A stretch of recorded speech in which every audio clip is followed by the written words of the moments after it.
Deuteronomios capítulo 30, versículo 19. Recuerda, esta predicación tiene como título: el sacerdocio y los hijos. Hijos naturales, hijos espirituales. Y hemos hablado mucho sobre esta palabra. Yo creo que la mayoría no la sabemos de memoria. Dios, Jehová, está diciendo: a los cielos y la tierra llamo por testigo que he puesto delante de ti la bendición y la maldición, la vida y la muerte. Y dice: escoge pues la vida para que vivas tú y tu descendencia. Oremos.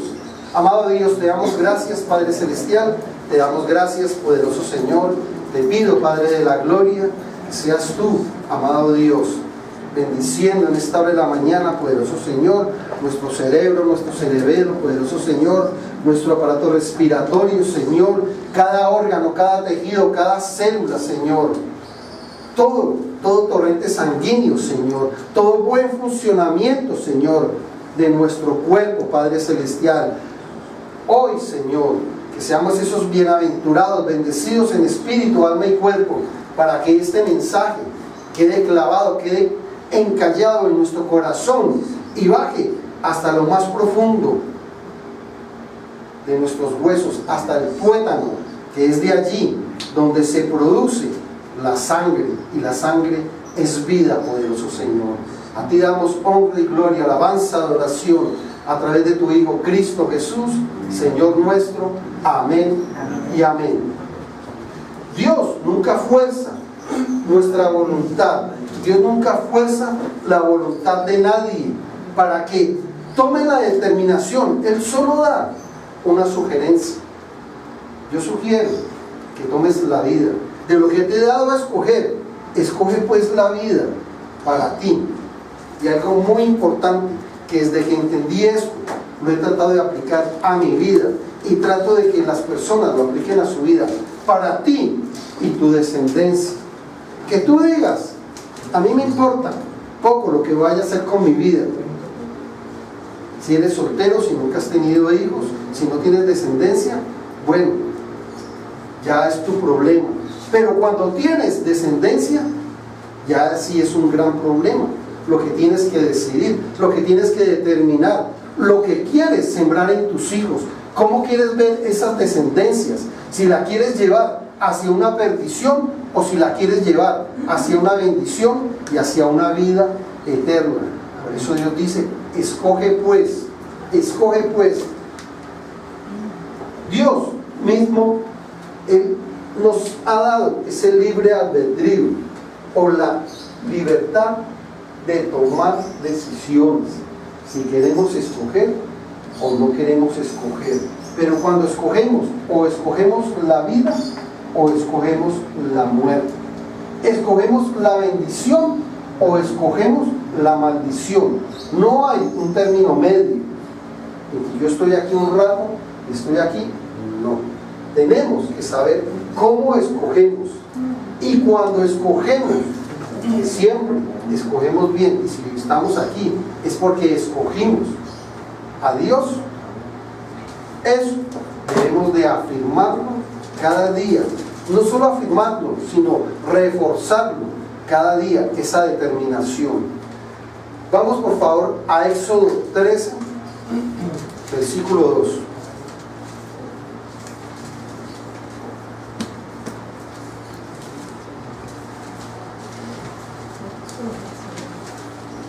Yo creo de aquí en adelante, del versículo siguiente en adelante, solo tomen nota.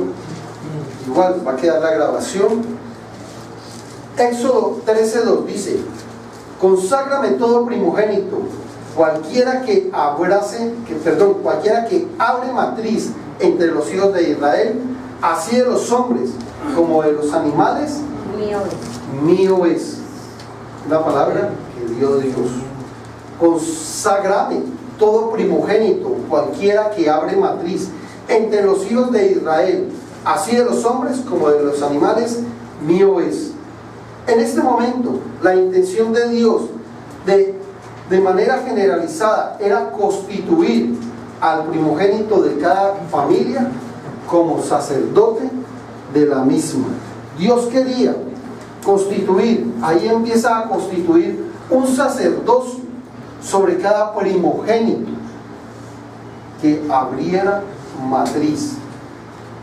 Estos primogénitos perdieron este gran privilegio de ser sacerdotes de Dios al asociarse con los demás hombres israelitas, con las demás tribus israelitas, y venir y traer una adoración cuando construyeron aquel becerro de oro ahí al monte, al pie del monte de Sinaí. Dios siempre le ha entregado grandes y maravillosas cosas al hombre, pero el hombre no hemos aprendido a valorar lo que Dios nos ha dado, lo que Dios nos ha entregado. Cuando Moisés subió al monte de Sinaí a hablar con Dios, el pueblo se quedó ahí esperándolo. Vieron que pasaban los días y nada que bajaba, nada que llegaba. Dijeron, bueno, no tenemos que adorar, hagamos un becerro de oro. No les interesaba adorar lo que fuera, el hecho era adorar sin tener en el pensamiento que Dios era el único suficiente Señor y Salvador. Hicieron un becerro de oro. Todo el oro que Egipto les había entregado al salir, todo, miren, nunca valoraron nada, todo lo entregaron para hacer ese becerro de oro. Pero Dios siempre tiene un remanente, y esto lo hemos estado viendo todos estos días. Dios siempre tiene algo apartado para Él.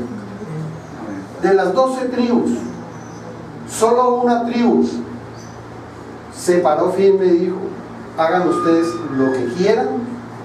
Moisés dio la orden que estuviéramos aquí tranquilos, esperándolos, confiando en el Señor. Nosotros de aquí no nos movemos, no vamos a dar ningún artículo de oro, y mucho menos vamos a construir un Dios diferente al que tenemos. Esto fue lo que le plació a Dios, que la tribu de Leví se hubiera consagrado solo para Él, que hubiera tenido ese celo santo, que se hubiera quedado allí, que no hubiera dejado entrar una mezcla, que no hubiera venido un mal concepto sobre ellos, porque ellos entendían que Jehová los estaba mirando. Ellos se apartaron de las 11 tribus restantes, y Dios dijo, los aparto para mí, los aparto para el servicio, para la administración de mi presencia. Mire ahí, todo lo que conlleva un buen acto. De ahí es cambiado lo que Dios había dado al primogénito, y que el primogénito no lo supo aprovechar, no lo supo valorar, no lo sopesó antes de actuar, le fue quitado, y ya ese sacerdocio le pasó a la tribu Leví. Números, yo se los leo por cuestión de tiempo. Números 3, del 40 al 41, eso sí anótenlo. Y Jehová dijo a Moisés, cuenta todos los primogénitos varones de los hijos de Israel de un mes para arriba, y cuéntalos por sus nombres. Y tomarás a los levitas para mí en lugar de todos los primogénitos de los hijos de Israel. Dios está diciendo, todos los primogénitos ya perdieron su sacerdocio, pero la tribu de Leví, cuéntala, porque de ahí saldrá mi sacerdocio. Mire Dios lo maravilloso, pero también lo justo que es. Dice, y tomarás a los levitas para mí en lugar de los primogénitos de los hijos de Israel, y los animales de los levitas en lugar de todos los primogénitos de los animales de los hijos de Israel, yo Jehová. Hasta los animales salieron perdiendo por culpa del hombre. Moisés contó de los primogénitos 22.273. Eso es muy importante. Y de los levitas contó 22.000. Ahí vemos. ¿Cuánto es la diferencia? ¿Cuántos? Contó de los primogénitos 22.273 y de los levitas 22.273. Pero, como les he dicho y les seguiré diciendo, Dios nunca se queda con la de vuelta. Dios nunca se queda con la de vuelta. Por eso quiero leerles esto que es demasiado importante, lo que vimos. Números 3 del 40 en adelante, que dice rescate de los primogénitos. Y Jehová dijo a Moisés: cuenta todos los primogénitos varones de los hijos de Israel, de un mes arriba, cuéntalos por su nombre, y tomarás a los levitas para mí en lugar de todos los primogénitos de los hijos de Israel, y los animales de los levitas en lugar de todos los primogénitos de los animales de los hijos de Israel, yo Jehová. Contó Moisés como Jehová le mandó todos los primogénitos de los hijos de Israel, y todos los primogénitos varones conforme al número de sus nombres, de un mes arriba, fueron 22.273. Luego habló Jehová a Moisés y dijo, diciendo: toma los levitas en lugar de todos los primogénitos de los hijos de Israel, y los animales de los levitas en lugar de sus animales, y los levitas serán míos, yo Jehová. ¿Qué serán de él? Los levitas. Ya, él quitó aquel legado que había dado a los primogénitos y se lo transfirió a los levitas. ¿Por qué? Porque vieron que ellos tenían un corazón conforme a él, que ellos se habían ajustado a la palabra de Dios, a lo que Dios había dicho. Dice 46: y para el rescate de los 273 de los primogénitos de los hijos de Israel que exceden a los levitas, Dios dijo, bueno, casi exacto, 22.273 en este grupo y 22.000 en este. Tenemos un descuadre de caja, una diferencia de 273. Pero, como Él es un Dios justo, un Dios de orden, Él dijo: y para el rescate de los 273 de los primogénitos de los hijos de Israel que exceden a los levitas, tomarás 5 ciclos por cabeza conforme al ciclo del santuario. Lo tomarás. El ciclo tiene 20 gueras. Y darás a Aarón y a sus hijos el dinero del rescate de los que exceden. Tomó pues Moisés el dinero del rescate de los que excedían el número de los redimidos por los levitas, y recibió de los primogénitos de los hijos de Israel el dinero, 1.365 ciclos conforme al ciclo del santuario.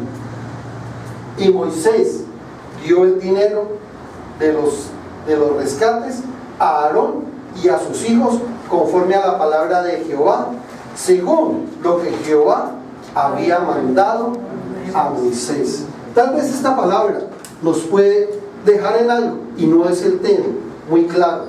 Dios siempre ha constituido que el sacerdote tiene que ser bendecido. Y para que no hagas esa cara como el sacerdote, no solo el hombre, el ministro del evangelio que está aquí parado, es cada hombre que es cabeza de hogar.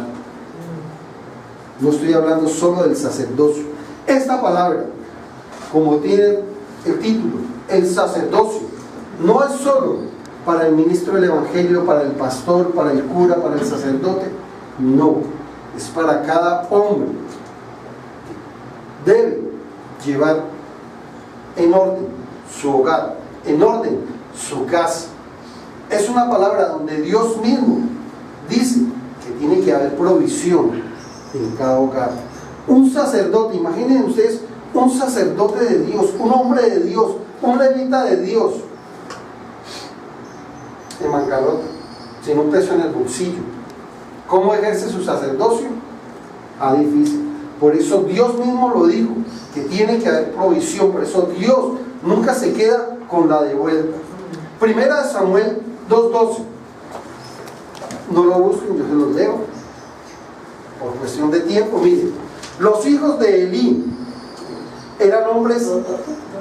Sí, primera de Samuel 2:12, que nos habla de Ofni, no de Ovni, Ofni y Finés. El domingo pasado vimos de otro Finés. Vemos de Finés, dos hijos del sacerdote, del sumo sacerdote Elí.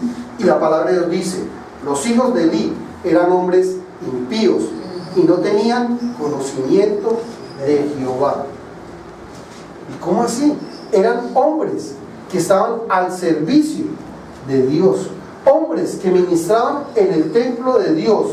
Siendo sacerdotes del Dios Altísimo, no conocían a Dios. Muy parecido, pero con una disposición en su corazón muy diferente. Esta palabra, no conocían a Dios, me recuerda cuando Dios llamó a Samuel, siendo Samuel de 11, 12 años, que le decía Samuel, y él iba donde Elí y le decía: mande mi Señor. Y Elí le decía: no, yo no te he llamado. Que Samuel, viviendo ahí dentro del templo, también ministraba, pero no conocía todavía a Dios.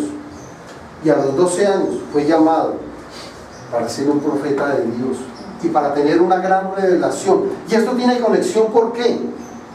Porque las palabras que te voy a dar a continuación es lo que Dios le reveló a Samuel con 12 años, porque él, viendo que no lo conocía, pero tenía una disposición en su corazón, no había dejado entrar en su corazón la maldad. Dice: siendo sacerdotes del Dios Altísimo, no conocían a Dios. ¿Cómo podemos ser ministros del Evangelio y no conocerle a Dios?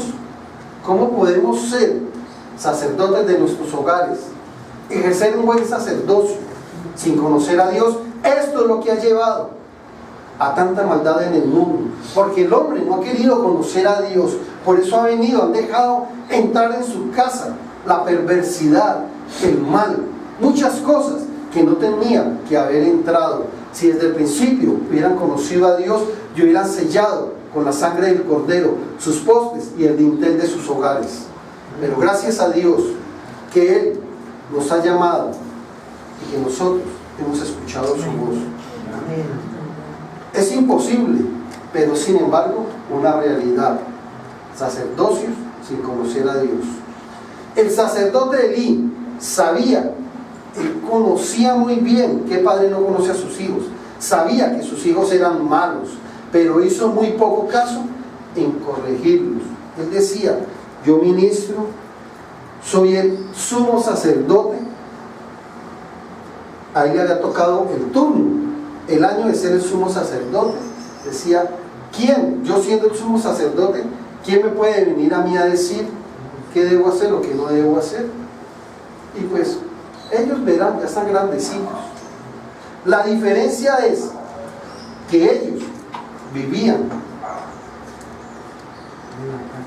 dentro de la casa de Dios. Una cosa es cuando tu hijo ya es mayor de edad y está viviendo aparte. Tú no puedes ir tienes que llevar una palabra, pero tú no puedes llegar a la casa de tu hijo y decirle: bueno, hijo, tu cama la tienes que colocar para este lado y los muebles no. Ya el hijo que formó un hogar, él va a formar el hogar, y quiero decírtelo y siento decírtelo, con las bases que tú le diste en el hogar. Si fueron buenas bases, va a empezar a formar un hogar con buenas bases. Si fueron malas bases, va a empezar un hogar en desastre. Pero Elí se hizo el de la oveja mucho. Elí, y mire lo que Dios le dijo a Samuel.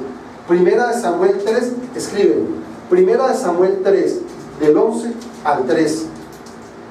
Esto fue lo que le reveló el Señor a Samuel, aquel pequeñito, 10, 12 años, y le dijo: he aquí, haré yo una cosa en Israel, que a quien lo oyere le retiñirán ambos oídos. Aquel día yo cumpliré contra Elí todas las cosas que he dicho sobre su casa, desde el principio hasta el fin, y le mostraré que yo juzgaré su casa para siempre por la iniquidad que él sabe, porque sus hijos blasfemaron a Dios y él no los ha estorbado.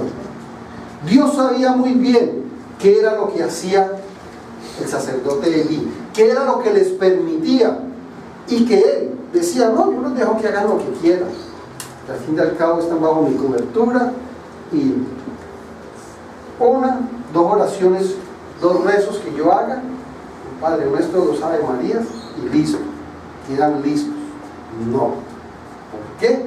Porque eso no era lo que esperaba Dios de él. Por eso dice, para siempre, por la iniquidad que él sabe, porque sus hijos blasfemaron a Dios y él no los ha estorbado. Nosotros, en nuestro caminar cristiano, tenemos momentos en que debemos enfrentar circunstancias, situaciones que aún serán dolorosas o tendrán consecuencias, pero tenemos que hacerlas. Les voy a hacer un breve resumen de lo que pasó aquí.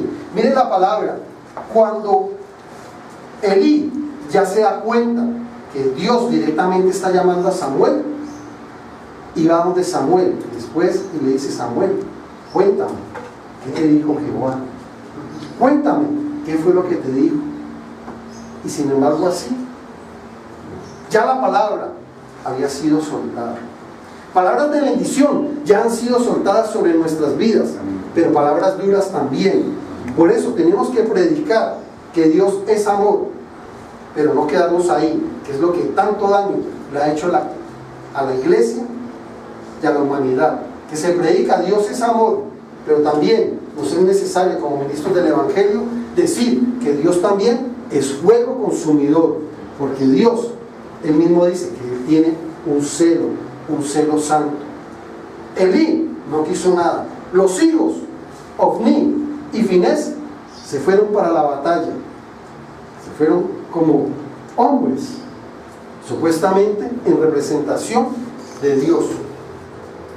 Llevaron los vasos, llevaron utensilios del templo, pensando que no, ya esto nos da protección.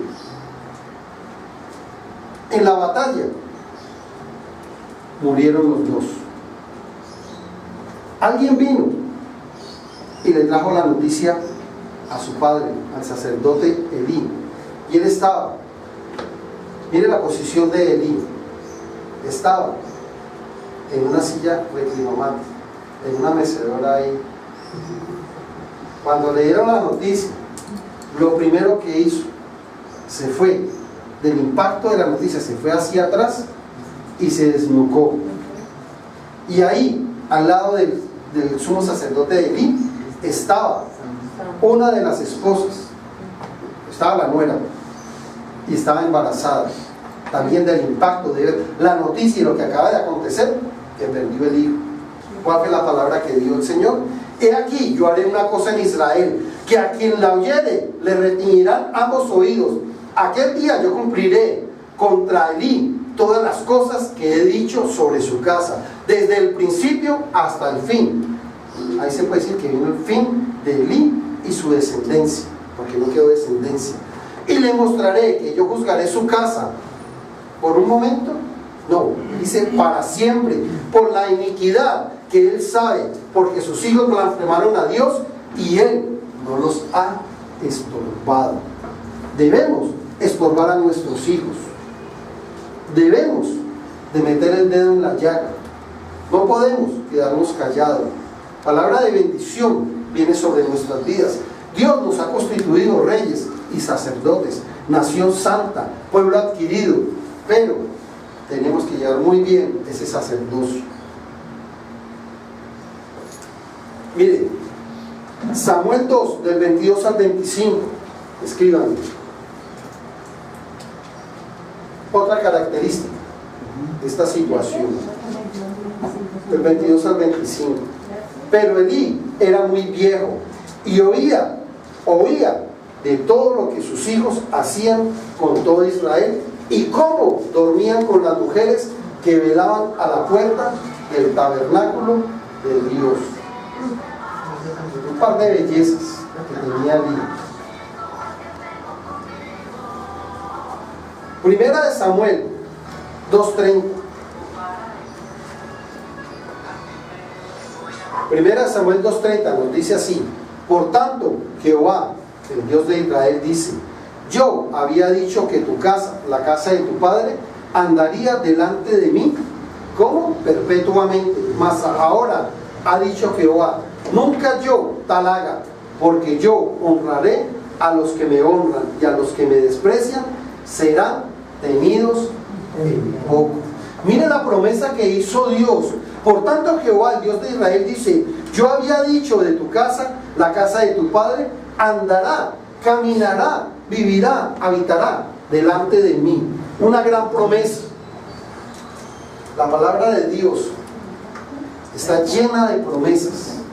Por eso se dice que hay 50, no tiene en cuenta la cantidad de promesas que hay en su palabra.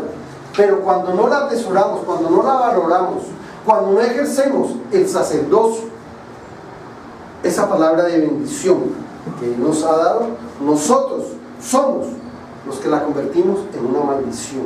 Después estamos levantando el dedo, no para alabar al Señor, no para señalar de dónde es nuestra ciudadanía, sino para decir: no, es que Dios me mandó esto, es que Dios me condenó. No. Por eso Dios dijo: he aquí que he puesto delante de ti la vida y la muerte, la bendición y la maldición. Escoge pues la vida. Cuando tu descendencia empieza a vivir conflictos, cuando tus hijos, tus nietos, tus tataranietos empiezan a tener grandes problemas, no culpes a tu hijo.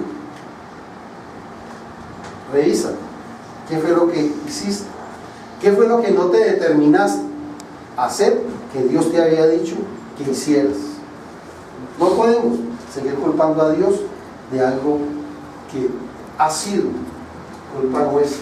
Por eso hoy declaro en el nombre de Jesús que hoy se rompe todo aquello, toda maldición generacional, todo aquello que nos quería atar a que nuestros hijos también no asumieran el mismo sacerdocio, a que nuestros nietos no llevaran también ese mismo sacerdocio. Declaro y decreto que el sacerdocio que hoy está colocando Dios nuevamente en nuestras vidas será un sacerdocio que se pasará de generación en generación. Aún, mujer, tú que estás aquí, que muchas veces sos cabeza de hogar, que te toca llevar la batuta, que te toca pelear por las bendiciones, también Dios te dice: la mujer es un sacerdote de su casa. Por eso no es una palabra solo para el hombre, que sí, el Señor nos está hablando a los hombres, que tenemos que cambiar y renovar nuestra mente, que cuando lo hacemos no podemos orar: Señor, te pedimos que cambies a los hombres, Señor, que dejen de ser homosexuales, que dejen de ser drogadictos. No, somos los primeros que tenemos que dar el ejemplo. Con nuestro ejemplo, con nuestro testimonio, esa oración intercesora que soltemos va a tener muchísimo más poder. Amén. También hay otra situación. Job 1. Escríbanlo ahí, Job 1. Job fue un hombre que vivió durante los días de los patriarcas. Él era de la misma época de Abraham, Isaac y Jacob. Tal vez entre ellos se sabían las mismas alabanzas. Irían a escuchar alabanzas a un café internet y oían las mismas, oían de la misma época. Antes que Dios diera su ley o designara a los sacerdotes como líderes religiosos, en esta época el padre de familia era el líder religioso, pues no había sacerdotes. Por tal razón, Job se presentaba como sacerdote ante Dios, ofrecía sacrificios y pedía perdón a Dios por los pecados que él o su familia hubieran cometido.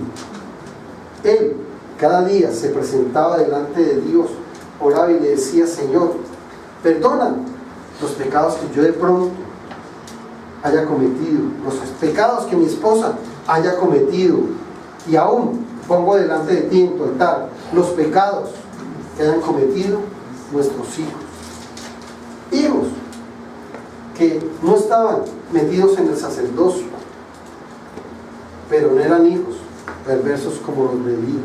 Eran hijos que mantenían en festejos, pero no habla de que fueran cosas malas. Hay personas, y yo lo he oído decir, por eso lo digo, que decían que cuando ellos iban y buscaban sus hermanas, que eso era para un relajo.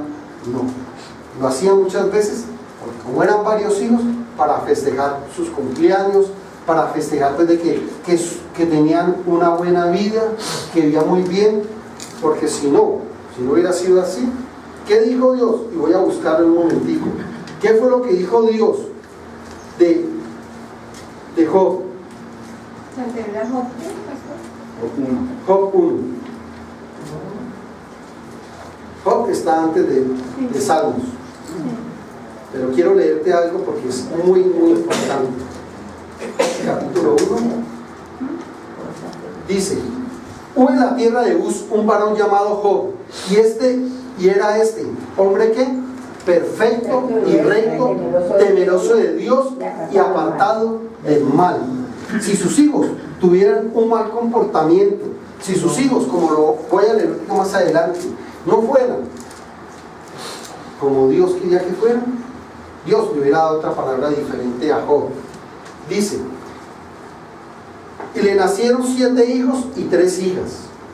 Su hacienda era 7,000 ovejas, 3,000 camellos, 500 yuntas de bueyes, 500 asnas y muchísimos cabríos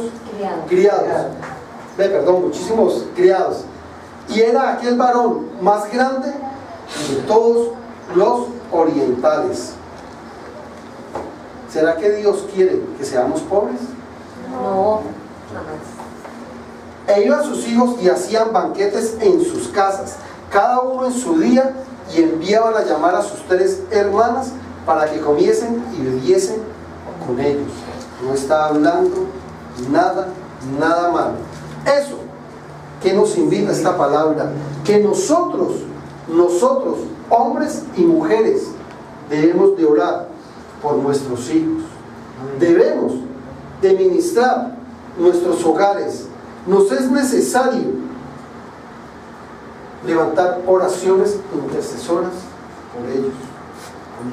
Debemos de protegerlos en nuestras oraciones. Por eso debemos de orar pidiéndole al Señor que maduren, que los proteja, que los guíe y que les dé un caminar hacia Él.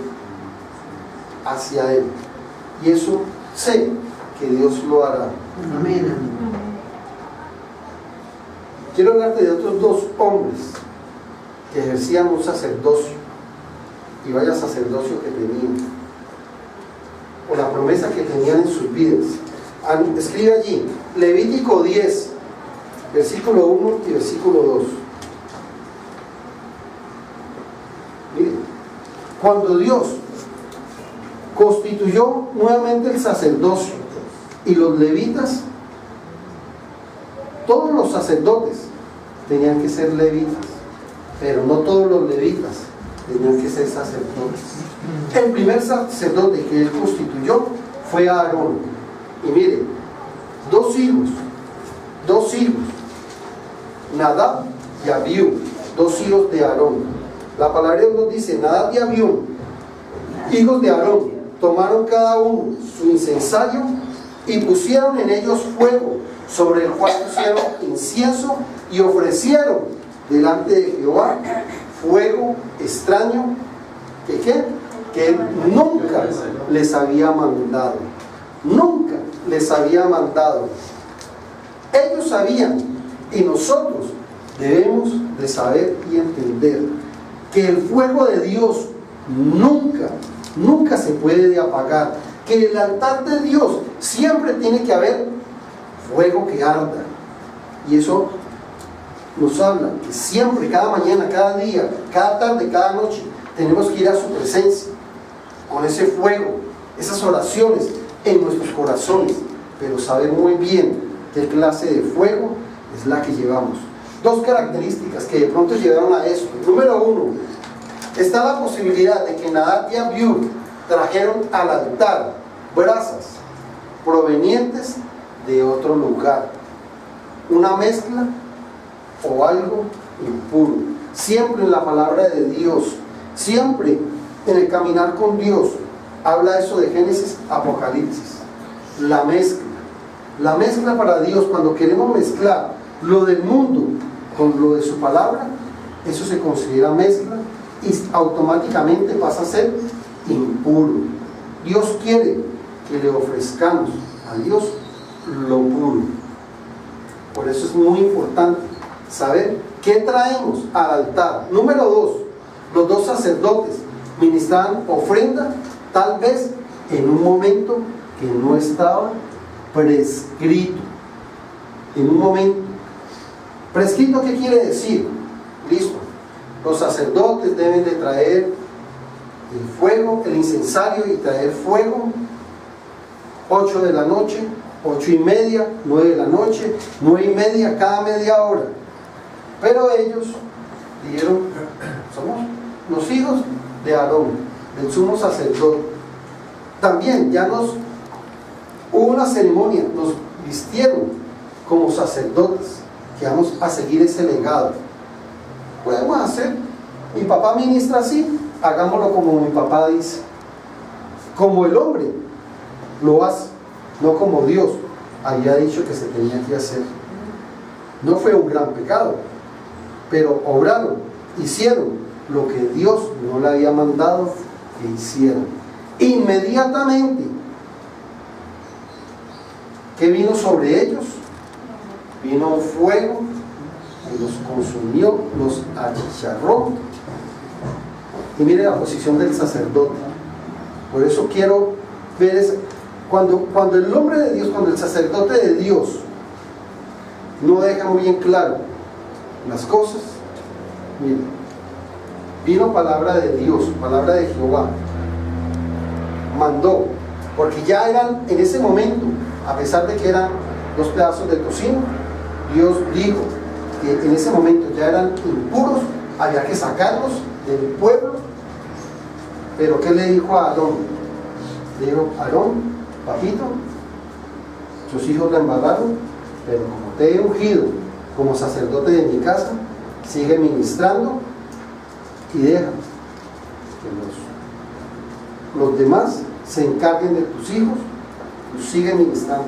Aarón no fue corriendo a la funeraria la ermita, no, Aarón le tocó seguir ministrando común y corriente. Pase lo que pase, cuando tenemos un sacerdocio, tenemos que ejecutarlo. Por eso te digo, no solo está hablando del ministro, está hablando de todo sacerdocio que ejercemos en nuestros hogares. Y Aarón, viendo esto, ¿qué le tocó? Juiciosamente seguir haciendo, porque él sabía que de pronto podía ir a hacerle compañía a sus otros 2 hijos. Dios te ha encomendado a enseñar, a guiar a otros. Seguramente que permanecer cerca de Él y seguir sus consejos.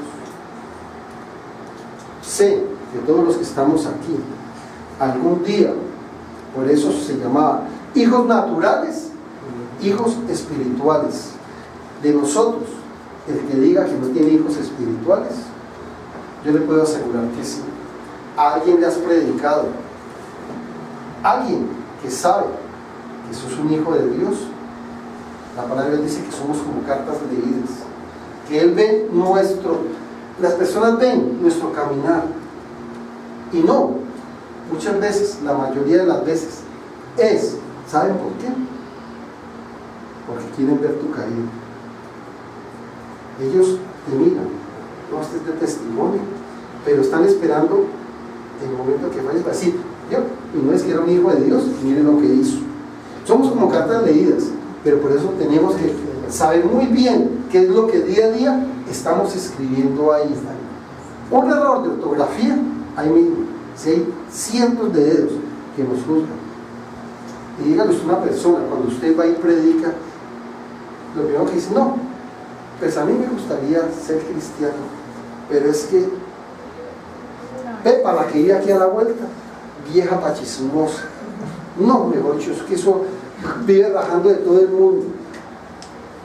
Pero a la vuelta vive Pepa, pero en esa misma cuadra pueden vivir 5 o 10 pastores o 10 personas de un testimonio casi que perfecto, pero eso sí no dicen, ah, sí, eso no lo tienen en cuenta. Comete un error y todo de acuerdo. Bueno, vamos, no va a quedar aquí la promesa, pero para ustedes sí les queda la promesa.